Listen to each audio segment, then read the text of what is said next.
हाँ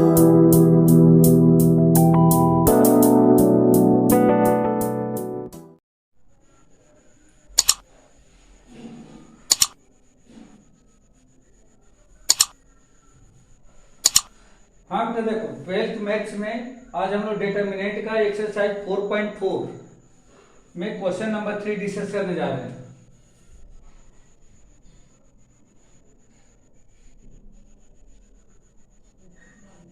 एक्सरसाइज 4.4 जो डिटर्मिनेंट की एक्सरसाइज है, इसमें क्वेश्चन नंबर 3 डिस्कस करेंगे। ठीक है, क्वेश्चन नंबर 3 में दिया गया है using cofactor of the element of second row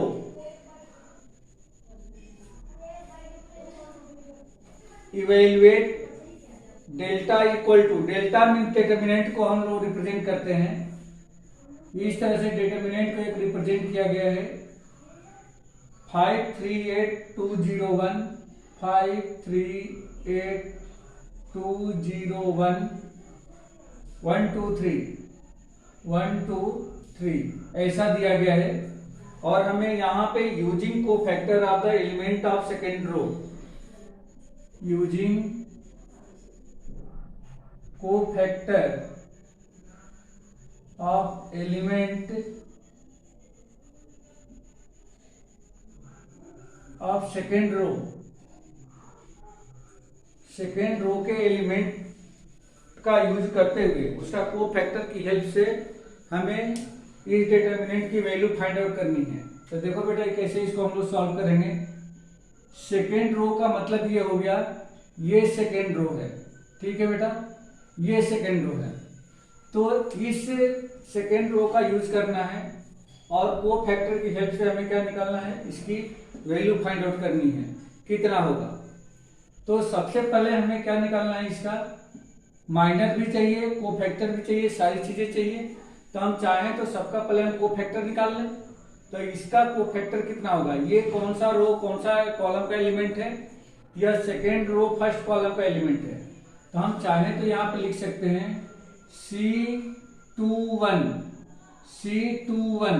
second row first column का एलिमेंट है, जिसको हम लोग C21 कर रहे हैं।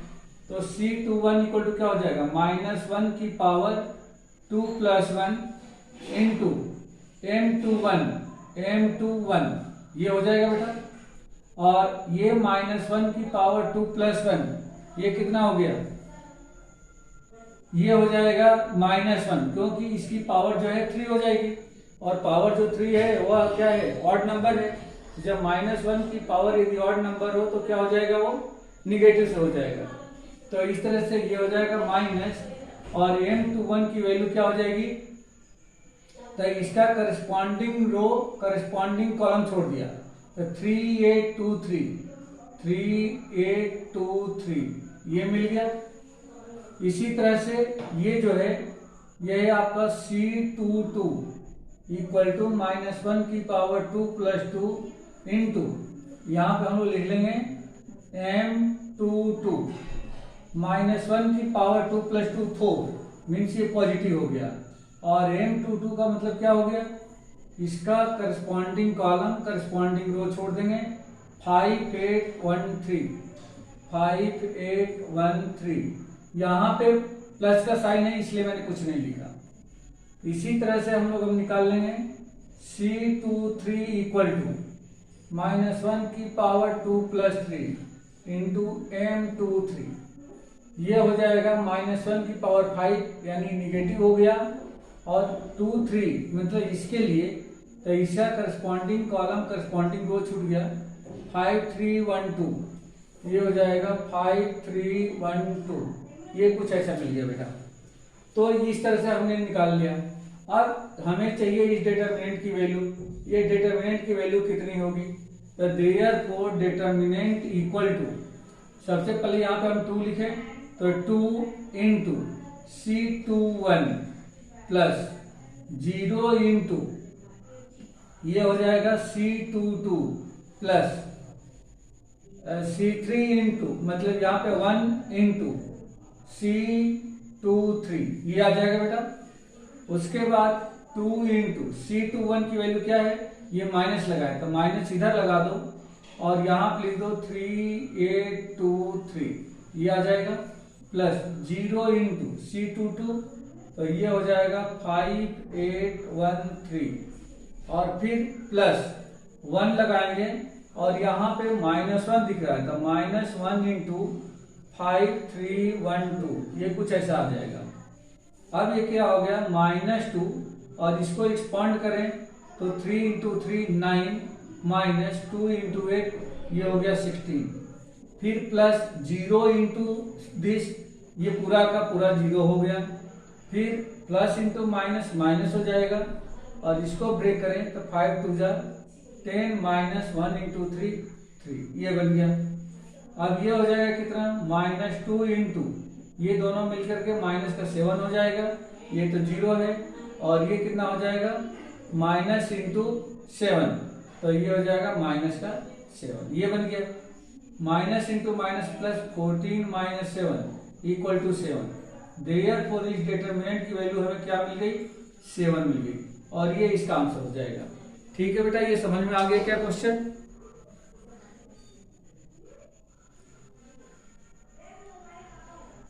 वो बस डिटरमिनेंट को रिप्रेजेंट करने का तरीका है बेटा, कुछ नहीं है। ए लिख दो, बी लिख दो, ट्रायंगल लिख दो, कुछ भी लिख दो, उसे कोई फर्क नहीं पड़ता। ये डिटरमिनेंट को क्या कर रहा है, एक रिप्रेजेंट किया है। ठीक है बेटा, ओके, तो रब कर दूं, कुछ पूछना है इसमें? ठीक है, ओके ओके ओके, चलिए क्वेश्चन नंबर 4 देखते हैं।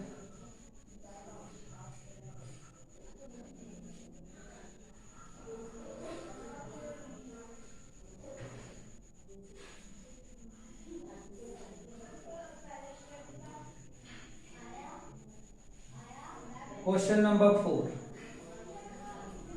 क्वेश्चन नंबर 4 में दिया गया है using cofactor of element of third column. अब देखो बेटा, थर्ड वाले में क्या था कि कोफैक्टर का यूज करते हुए, कोफैक्टर किसका यूज करना है, तो एलिमेंट ऑफ सेकेंड रो का यूज करना था, तो हमने सेकेंड रो का यूज किया था। अब ये कर रहे cofactor of the third column, तो थर्ड कॉलम वाले के यूज करेंगे जिसमें YZ, ZX और XY है। तो क्या आप इसको कर सकते हो कि करके बताऊं इसको, बोलो बेटा?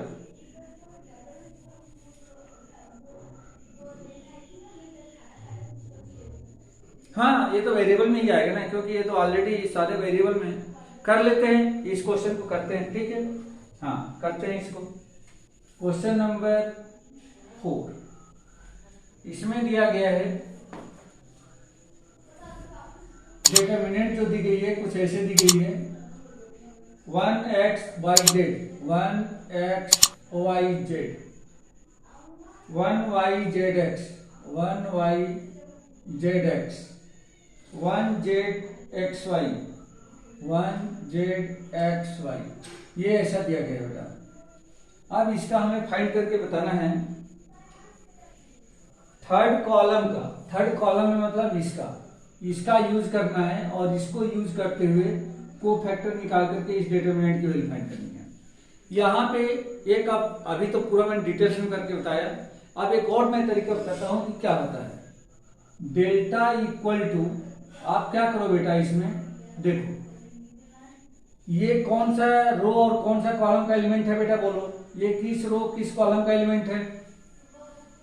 फर्स्ट रो थर्ड कॉलम का कॉलम, तो A13 लिख सकते हैं इसको, A13 first row third column, into में C13 लिख दो बेटा, ठीक है? A13 इंटू C13 का मतलब है कि इसका हमें कोफैक्टर निकालना है, अभी मैंने निकाला नहीं है, निकालेंगे। और इसका मतलब है कि ये डायरेक्ट ये जो एलिमेंट है उसको यहां पर रख देंगे, फिर प्लस लगा दो। अब इस पे आ जाओ बेटा, ये क्या है, ये किस रो किस कॉलम का एलिमेंट है? 2 3 है ना, सेकेंड रो थर्ड कॉलम, ठीक है बेटा? जय, ओके। इनटू में लिख दो C23 प्लस, अब इस रो का निकालो, ये किस कौन सा ऑर्डर का ये एलिमेंट है? ये A33 का, इनटू में C33, ये हो जाएगा। अब देखो बेटा हम कैसे इसको कैलकुलेट कर रहे हैं। A13 के प्लेस पे आप A13 की वैल्यू रख दो, तो YZ इंटू C13 कैसे निकालते हैं बेटा, -1 की पावर 1 + 3 इंटू इसका माइनर, तो इसके लिए माइनर क्या होगा, करस्पॉन्डिंग कॉलम करस्पॉन्डिंग रो छोड़ दिया, 1y1z। ये समझ में आया कि नहीं बेटा, बोलो ये समझ में आया क्या? जो मैं वहां अलग अलग निकाला था मैंने यहाँ पे डायरेक्ट में कर रहा हूं, ठीक है। प्लस A23 का मतलब ये हो गया, यानी कि zx इंटू C23 का मतलब हो गया -1 की पावर 2 + 3, और फिर इसका माइनर, तो इसके लिए माइनर क्या होगा, रो और कॉलम को छोड़ दिया, 1x1z ये आ जाएगा। फिर प्लस अब आ जाए A33 का मतलब ये हो गया xy, और आ जाएगा क्या, फिर यहाँ पे इसका क्या चाहिए हमें, कोफैक्टर, तो -1 की पावर, ये 33 था तो 3 + 3 इंटू इसका कोफैक्टर, तो इसका करस्पॉन्डिंग रो कॉलम छोड़ दिया 1x1y, तो ये हो जाएगा 1x1y। ये कुछ ऐसा बन गया, ठीक है बेटा। इसमें कुछ डाउट है आपको? ओके, अब देखो बेटा, ये प्लस होगा कि माइनस होगा, बता दो, ये प्लस होगा या माइनस होगा, ये वाला प्लस होगा, ये प्लस हो गया तो कुल मिलाकर के yz आ जाएगा बेटा, +1 का इंटू इसमें, और इसको एक्सपांड कर दे तो 1 इंटू जेड -1 इंटू y। फिर ये क्या होगा बेटा, बोलो ये क्या होगा, प्लस होगा या माइनस होगा, माइनस होगा, माइनस का इसमें इंटू करेंगे तो -z इंटू x हो गया, और इसको एक्सपांड करें तो 1 इंटू z -1 इंटू x, ये x आ जाएगा।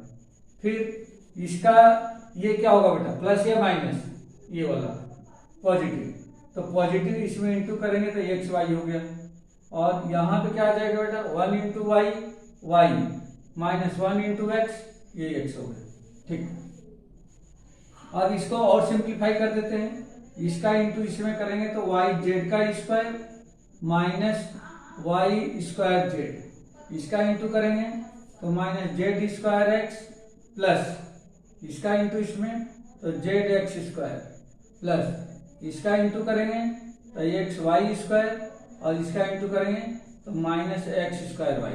कुछ कैंसिल हो रहा है क्या, देखें, yz² तो शायद yz² कहीं नहीं है, y²z कहीं नहीं है, z²x तो z²x कहीं नहीं है, zx² कहीं नहीं है, xy² कहीं नहीं है, x²y कहीं नहीं है, तो यही आपका मिलेगा क्या, आंसर। ठीक है बेटा, कुछ डाउट है इस क्वेश्चन में? ओके, वही मेथड हमने यहाँ पे जो कोफैक्टर वाली मेथड यूज करा है। पहले मैंने क्या करा था, इसके पहले वाले क्वेश्चन में मैंने C13 पहले ही निकाल दिया, अलग से निकाल दिया था। जैसे इसके रिस्पेक्ट में हमें क्या करना है, इसके रिस्पेक्ट में निकालना था। समझ में आ गया बेटा? क्वेश्चन में पढ़ोगे तो लिखा है कि क्या लिखा है इसमें, using cofactors of the element of third column. समझ में आ गया? थर्ड कॉलम के जो एलिमेंट्स है उसके रिस्पेक्ट में कोफैक्टर यूज करके हमें इस डिटरमिनेंट की वैल्यू फाइंड करनी है। ठीक है बेटा? तो पहले वाले में मैंने क्या करता है कि सबके अलग अलग पहले कोफैक्टर निकाल लिए थे, फिर उसमें सभी के एलिमेंट का करस्पॉन्डिंग एलिमेंट का मल्टीप्लाई किया, फिर ऐड किया था। मैंने यहाँ पे सीधे सीधे एक ही बार में लिख दिया। क्या लिख दिया? पहले एलिमेंट लिखा, फिर उस एलिमेंट का करस्पॉन्डिंग कोफैक्टर लिख दिया, दूसरा एलिमेंट लिखा, इस एलिमेंट का करस्पॉन्डिंग कोफैक्टर लिख दिया, फिर तीसरा एलिमेंट लिखा, तीसरे एलिमेंट का करस्पॉन्डिंग कोफैक्टर लिख दिया। ठीक है बेटा? और उसके बाद से एलिमेंट की वैल्यू रखा, फिर कोफैक्टर जैसा निकालते हैं ऐसे ही कोफैक्टर निकालते हैं ना, ये जो हमने निकाला है ऐसे ही निकालते हैं, तो वो निकाल दिया। फिर ये एलिमेंट यहां पे रखा, ये वाला, और फिर इसका जो कोफैक्टर होगा वो यहां पे निकाल लिया। फिर ये एलिमेंट यहां पे रखा 3 इसके रिस्पेक्ट में जो कोफैक्टर होगा उसको लिख लिया, सॉल्व कर दिया बेटा, बस। ठीक है? ओके। अब बेटा देखो, इसमें आपने क्या देखा कि ये जो मैं डिटर्मिनेंट की वैल्यू मैंने फाइंड आउट किया है, उसमें क्या क्या देखा।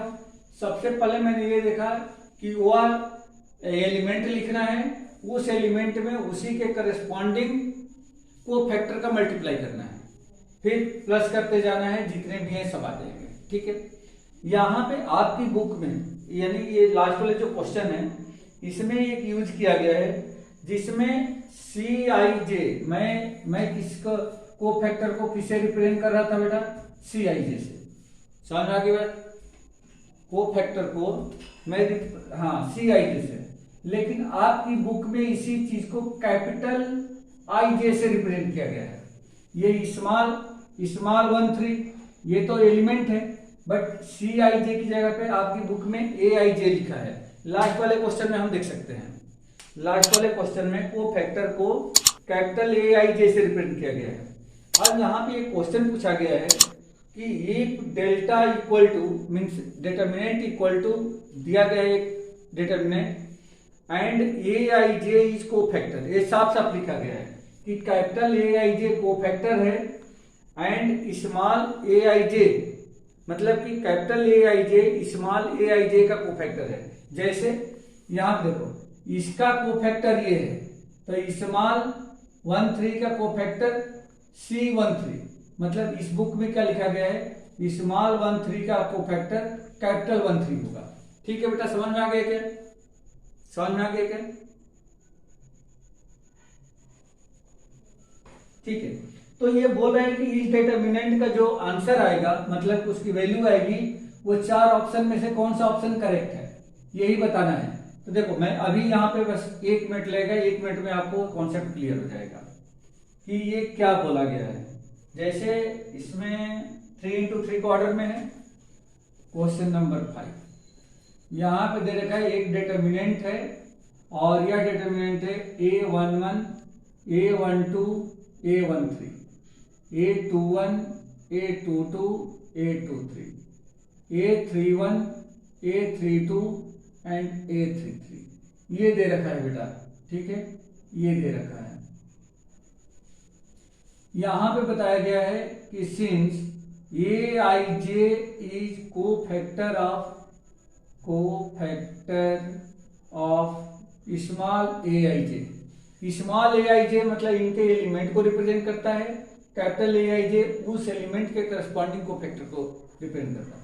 देयरफॉर यहां से अगर मैं डिटर्मिनेंट ए को यदि इक्वेट करूं, यहां पे भी डेल्टा लिखा है तो डेल्टा लिख देते हैं, तो डेल्टा ए को यदि रिप्रेजेंट करें तो डेल्टा ए की वैल्यू कितनी होगी, बता दो बेटा। तो बोलो किसी को भी, इसमें 4 ऑप्शन दिए गए हैं, चारों ऑप्शन में से कौन सा ऑप्शन करेक्ट होगा ये हमें बताना है।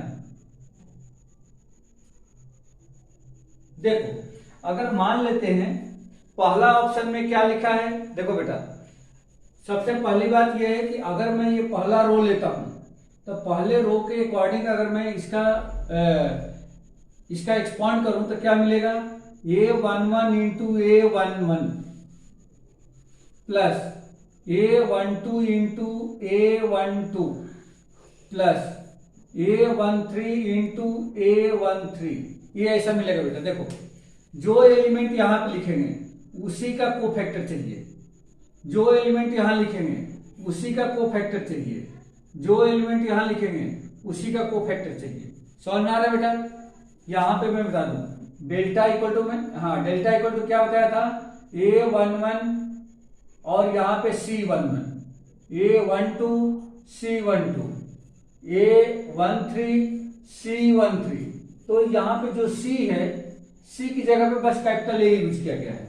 तो देखो बेटा, क्या इसका डिटर्मिनेंट की जो वैल्यू है अगर फर्स्ट रो के रिस्पेक्ट में निकालें तो क्या यही होगा, क्या करेक्ट है ये,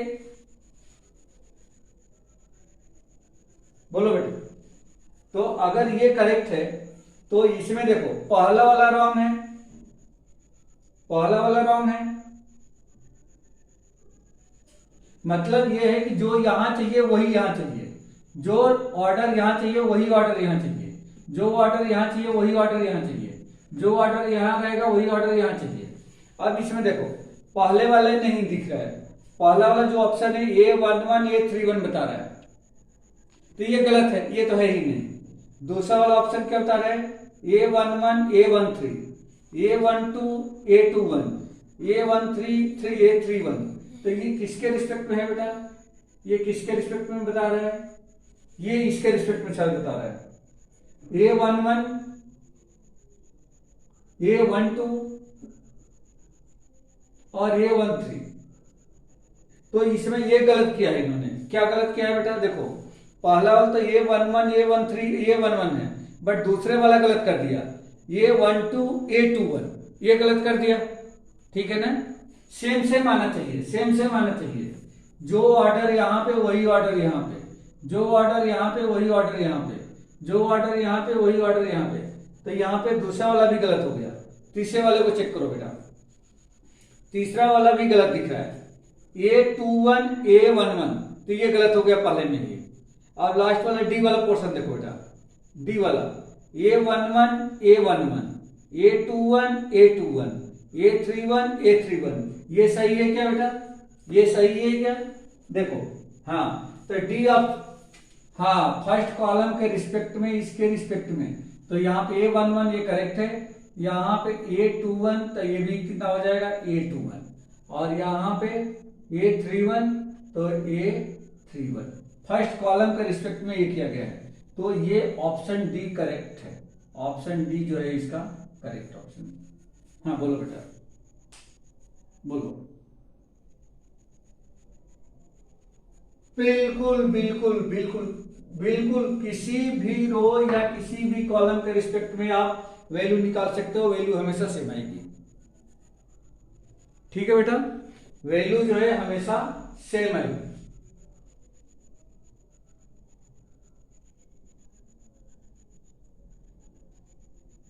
क्या होता है A11 A22 A33, मतलब ऐसा डायगोनली बोल रहे हो, डायगोनली नहीं, डायगोनली नहीं, या तो रो वाइज या तो कॉलम वाइज। ठीक है बेटा, हाँ बिल्कुल, रो वाइज या तो कॉलम वाइज। ठीक है, तो ये एक्सरसाइज आपकी कंप्लीट हो गई बेटा, ये एक्सरसाइज आपकी कंप्लीट हो गई। अब थोड़ा सा मैं बेसिक बता देता हूं अगली एक्सरसाइज के लिए, क्योंकि मॉर्निंग में अपन वही एक्सरसाइज स्टार्ट करेंगे। ठीक है,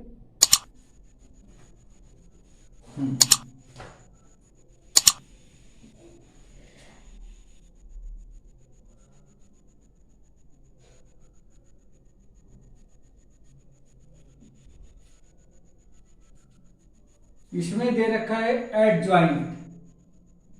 एडजॉइंट क्या होता है, एडजॉइंट, और दूसरा दे रखा है inverse of A matrix, adjoint and inverse of matrix. तो सबसे पहले हम एडजॉइंट की बात करें कि एडजॉइंट एक्चुअल में होता क्या है।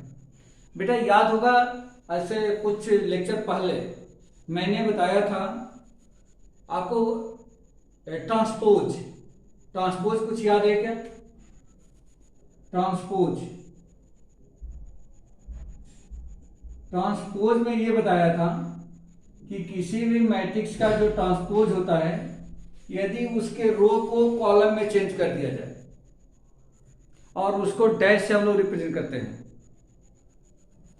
किसी भी मैट्रिक्स के रो को यदि कॉलम में चेंज कर दें तो उसका ट्रांसपोज हो जाता है। जैसे ट्रांसपोज में बताया था कि यदि ए इक्वल टू, यदि ए बी सी डी हो, अगर ऐसा कुछ है, सॉरी, अगर ऐसा कुछ है तो इसका ट्रांसपोज को ए डैश से डिपेंड करते हैं, और ए डैश इक्वल टू क्या होता है बेटा, ए डैश इक्वल टू क्या होता है,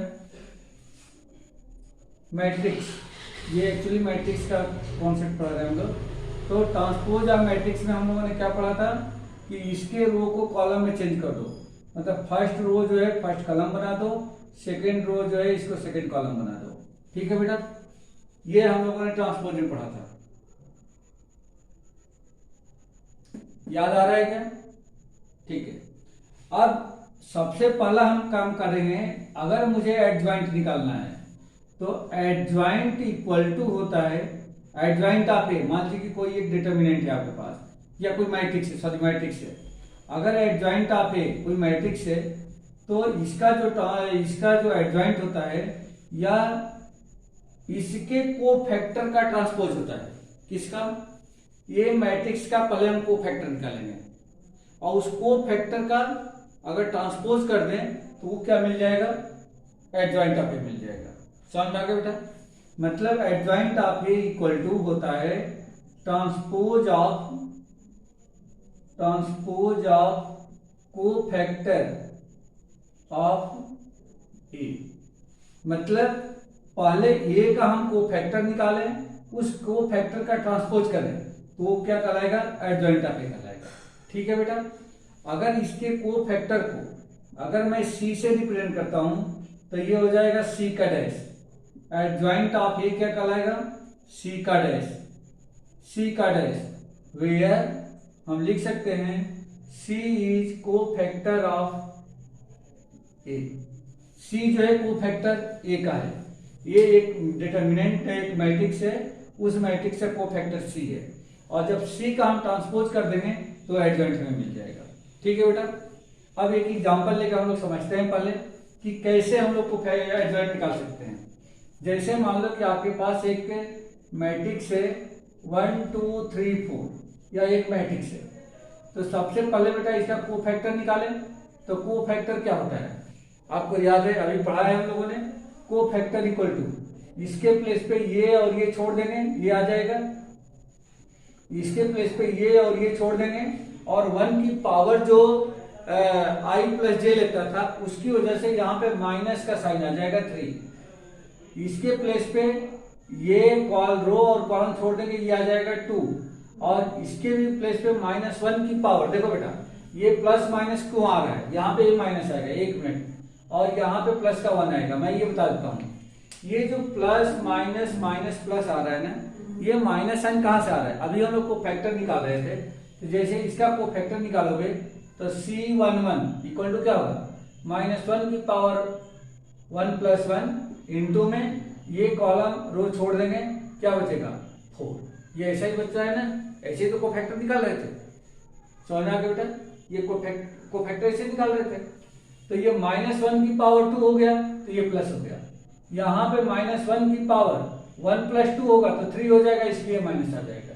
ठीक है बेटा? समझ में आ गया क्या? Okay okay. अब इस डिटरमिनेंट का क्या करो, इस मैट्रिक्स से क्या करो? ट्रांसपोज कर दो। तो इसका ट्रांसपोज को C डैश से रिपीट करेंगे, तो C डैश इक्वल टू क्या हो जाएगा बेटा? क्या 4 -3 -2 और 1 हो जाएगा क्या? देखो सही है। रो को हमने कॉलम में चेंज कर दिया, फर्स्ट रो फर्स्ट कॉलम बन गया, सेकेंड रो सेकेंड कॉलम बन गया। ठीक है बेटा? ओके। अब देयरफॉर एडजॉइंट ऑफ ए, ये क्या बताया था मैंने कि एडजॉइंट ऑफ ए क्या होता है? सी का डैश या transpose of the cofactor of A. तो इसका मतलब ये हो गया कि सी का डैश, और सी का डैश बराबर कितना आया है? 4 -2 -3 एंड 1। यही आंसर हो गया बेटा। मतलब इस मैट्रिक्स का जो एडजॉइंट होगा वो ये होगा।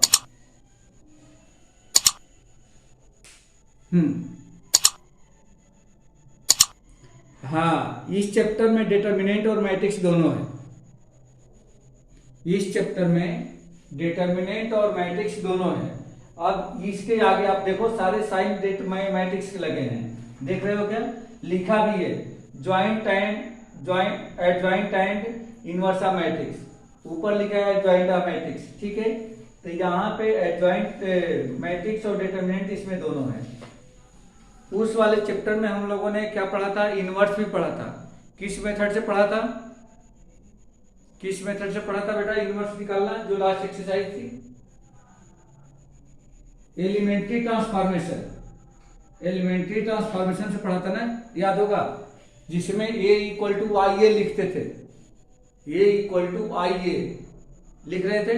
अब यहां भी इनवर्स फाइंड करना है, बट यहां का जो इनवर्स है एडजॉइंट की हेल्प से फाइंड करना है। ठीक है बेटा? यहां का जो इनवर्स है एडजॉइंट की हेल्प से फाइंड करना है। जहां पे a इनवर्स इक्वल टू क्या होता है? एडजॉइंट ऑफ ए अपॉन में डिटरमिनेंट ऑफ ए। हाँ, ये डिटर्मिनेंट भी यूज होगा, मैट्रिक्स भी यूज होगा। ठीक है बेटा, तो यहाँ पे इनवर्स फाइंड करने का ये फार्मूला होगा। तो ये इनवर्स का कॉन्सेप्ट हो गया, ये इनवर्स का कॉन्सेप्ट हो गया। मतलब अगर इनवर्स निकालना है तो सबसे पहले आपको क्या निकालना पड़ेगा, कोफैक्टर निकालना पड़ेगा, फिर उसका ट्रांसपोज करना पड़ेगा, फिर एडजॉइंट निकालना पड़ेगा, फिर उसका ए का डिटरमिनेंट निकालना पड़ेगा, ऊपर वाले को नीचे वाले से डिवाइड करेंगे तो जाकर के इनवर्स मिल जाएगा। मतलब जितने भी कॉन्सेप्ट आपने पढ़ा था, एक ही क्वेश्चन में सारे कॉन्सेप्ट आपको यूज करने पड़ेंगे। अगर ए इनवर्स निकालना है तो सबसे पहले कोफैक्टर, फिर उसके बाद उसका ट्रांसपोज, फिर उसके बाद एडजॉइंट, फिर उसके बाद उसका डिटरमिनेंट, तब जाकर के ये फार्मूला यूज करेंगे। ठीक है बेटा, ठीक है। तो अब हम लोग नेक्स्ट क्लास में यही टॉपिक स्टार्ट करने वाले हैं, जिसमें एडजॉइंट निकालेंगे और उसका इनवर्स निकालेंगे। ठीक है बेटा, ओके।